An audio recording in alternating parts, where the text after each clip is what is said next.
ब्रज की दो सखियां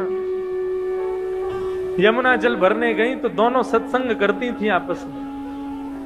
दोनों आपस में कहे, बोले भैया हमने कन्हैया की कथा तो बहुत सुनी लेकिन कन्हैया कभी देखे नहीं है। दूसरी बोली, अरे कन्हैया पता हो कहाँ रहे? बोले कहाँ रहे? वो संतन के पास रहे कन्हैया। अच्छा, बोले कहाँ पे? वो संतन के संग झोली रहे ना, वह झोली में बैठो रहे अंदर कन्हैया। अच्छा, कब मिलेगो हमें, कब दर्शन देगो झोली ते निकल के? तभी एक संत वहां पर आकर के यमुना किनारे बैठे, उन्होंने अपना झोली कमंडल सब उतार के वहां रख दिया और स्वयं यमुना जी में स्नान करने चले गए। अब दोनों सखी बोली, बोले भैया या की कमंडल या की झोली में जरूर कन्हैया बैठे होंगे, चल चल के दर्शन करें। बोले कहीं संत निकल के नहीं आ जाए। बोले अरे जितने में आवेगो इतने तो हम देख के वाकू भाग जाएंगे। अब संत की झोली खोली, झोली में खूब सारे ग्रंथ निकले, ग्रंथों को निकाला, आदि आदि सब निकाले। नन्हे से डिब्बे में डिब्बा खोल करके देखा, डिब्बे में से कपड़ा हटाया तो लड्डू गोपाल उसमें विराजमान। अब तो सखियां दोनों आपस में, देख देख गोपाल जी, देखी बैठो कन्हैया। अरे बहन कितना सुंदर है कन्हैया। नन्हे से गोपाल जी हाथ में माखन लेके बैठे, लड्डू गोपाल।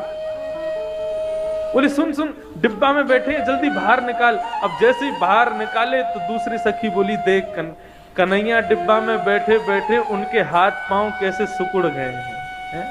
अब लड्डू गोपाल के तो हाथ पांव ऐसे ही रहते हैं, लेकिन गोपी का भाव कैसा? बोले देख हाथ पांव डिब्बा में बैठने से सिकुड़ गए इनके।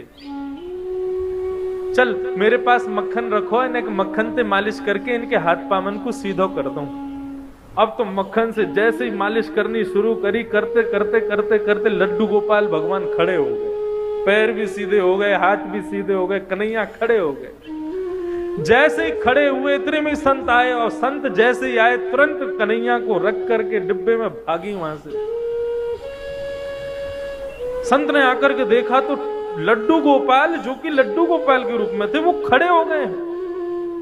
संत ने तो कहा कि अब उन सखी रुकती तो उनको प्रणाम करता, वो तो चली गई। प्रभु आज आपने बड़ी कृपा करी, आपने ऐसा चमत्कार दिखाया, आज ऐसे स्वरूप में दर्शन दिए। साष्टांग दंडवत करके जैसे ही चरण स्पर्श किए, संत का स्पर्श करते ही लड्डू गोपाल फिर से लड्डू गोपाल बन गए।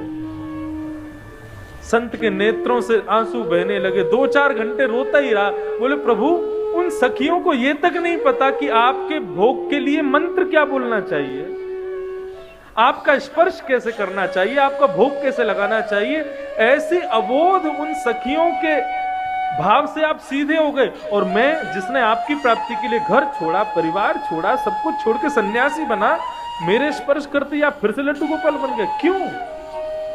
आपको मैं प्रिय नहीं?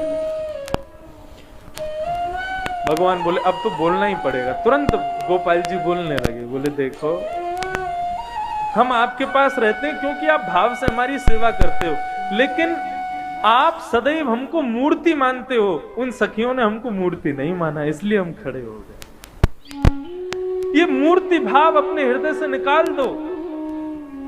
हम सदैव आपसे भी बात करेंगे। भागवत में आदि ग्रंथों में कितनी जगह कहा गया है कि अपने घर में अविराजित अपने लड्डू गोपाल को कभी मूर्ति नहीं समझना चाहिए। वो साक्षात ठाकुर जी, साक्षात कन्हैया है।